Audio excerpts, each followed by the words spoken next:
बीते 2 साल में राहुल गांधी ने राजनीति का अंदाज ही बदल दिया है। हर दिन वो बीजेपी को, मोदी को, संघ को चैलेंज देते हैं।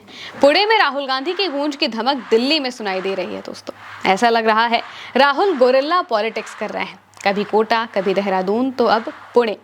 पुणे में राहुल गांधी ने लड़कियों के साथ संवाद किया, जोरदार कार्यक्रम किया। भले ही गोदी मीडिया ने इस कार्यक्रम को बॉयकॉट करके रखा हो, लेकिन राहुल ने साफ मैसेज दे दिया है कि देश की बेटियों को मजबूत बनना है। सुनिए। I am very clear on what is India's biggest strength, our biggest asset. And that strength is 70 crore unique journeys, unique imaginations, unique dreams that the women of India are living. Somebody might say to me, well, there are 70 crore men. How do you say that 70 crore women are more important? What is your logic? My logic is the following.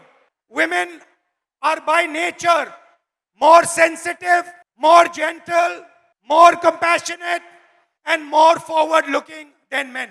And that is why I believe fundamentally that India's women, young, old, are India's biggest asset. पीली shirt में पहुंचे राहुल गांधी ने broach लगा रखा था, उस पर लिखा था गर्ल पावर। सवाल है कि क्या राहुल गांधी इस देश की लड़कियों के सहारे व्यवस्था परिवर्तन की लड़ाई लड़ रहे हैं? असल में पुणे में हुए इस मेगा इवेंट ने बीजेपी की चिंता काफी बढ़ा दी है, और ये आपको राहुल के इस बयान से समझ में आएगा। सबकी रिस्पेक्ट होनी चाहिए, लड़कों की होनी चाहिए, लड़कियों की होनी चाहिए, और ये जो आपके दिल में है, जो डर है, इसको जल्दी से जल्दी मिटा देना चाहिए हमेशा के लिए। तो आइडिया क्या है? ये जो महिलाएं हैं, जो लड़कियां हैं, ये हिंदुस्तान की स्ट्रेंथ है। आप इस देश की फाउंडेशन हो, आप इस देश के फ्यूचर हो। आपको पेट्रियार्की दबाती है, डराती है, धमकाती है, कंट्रोल करती है। मिलकर इस पेट्रियार्की को खत्म करना है। Smash the patriarchy. And my message to you, simple message, be loud, be proud and fight for your space in society. Pune के इस कार्यक्रम में राहुल गांधी ने लड़कियों की बात को सुना, उनकी बातों को समझा, वो क्या झेलती हैं वो जाना। सिर्फ एक तरफा अपनी बात नहीं की, बल्कि संवाद किया, खुलकर बात की, और तमाम लड़कियों ने स्टेज पर आकर अपनी बात बताई भी। मैं 2022 में पुणे में आई, तो जब मैं लाइब्रेरी से आई हॉस्टल में, तो बस PMPL में बहुत ज़्यादा भीड़ थी और मैं गिरने वाली थी। तो एक लड़के ने मेरा हाथ पकड़ा, मुझे खींचा और स्टेबल किया, और आगे एक महिला खड़ी थी, उसके बीच में मैं, और आगे मेरे पीछे वो लड़का खड़ा था।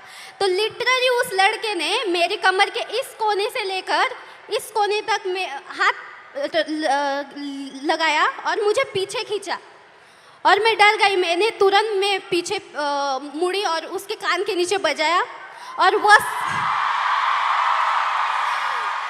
सिचुएशन ये थी सर कि वहाँ पर जो लड़कियाँ थी वो कुछ नहीं बोली। और अब जब मैं स्टेबल हुई कि अब नहीं, मेरे साथ ऐसा नहीं होगा, तो अभी रिसेंटली पिछले वीक में मैं अपने घर से वसई से पुणे आई।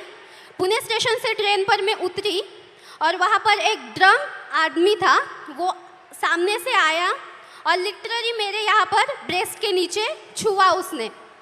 तो मैंने उसके हाथ को पकड़ा और उसे मारा। वहाँ भी महिलाएं थी, वहाँ पे भी लड़कियाँ थी, महिलाएं थी, लेकिन वहाँ भी उन्होंने कुछ नहीं बोला। मतलब ऐसी सिचुएशन है हमारे इंडिया में, महाराष्ट्र में, कि लड़की के साथ ऐसा होता है तो भी कुछ लड़के होते हैं, लड़कियां होती है, वो अपने बहनों की तरफ नहीं बोलती। राहुल गांधी ने कहा कि सम्मान सबका है, सबको होना चाहिए, लेकिन पुरुषवादी सोच को हम खत्म करेंगे, लड़कियों को मजबूत करेंगे, उनकी आवाज को बुलंद करेंगे।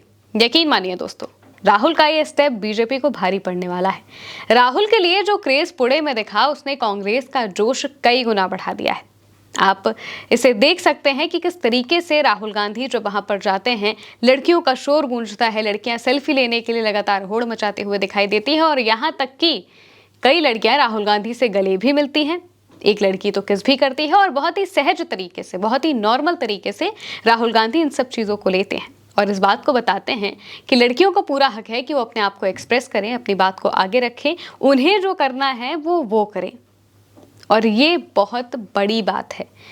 सबसे बड़ी बात तो ये है कि एक मेल पॉलिटिशियन महिलाओं के बारे में इतने अच्छे से बात कर रहा है, इतनी गूढ़ जानकारी रख रहा है कि आखिर उन्हें कहाँ कहाँ पर दिक्कतें आती हैं, किस तरीके से समाज उन्हें पीछे घसीटता है, किस तरह से जो पुरुषवादी सोच है या जो पेट्रियार्की की सोच है वो उन्हें पीछे खींचती है। इन सब चीज़ों को राहुल गांधी ने बड़े आराम से प्रेजेंटेशन के जरिए बताया और ये भी बताने की कोशिश की कि आखिर किस तरीके से जो बीजेपी और आरएसएस से जुड़े हुए लोग हैं वो बार बार कल्चर के नाम पर लड़कियों को दबाने की कोशिश करते हैं और इसी चीज़ को, इसी सोच को, इसी माइंडसेट को बदलने की बात यहाँ पर राहुल गांधी ने कही है।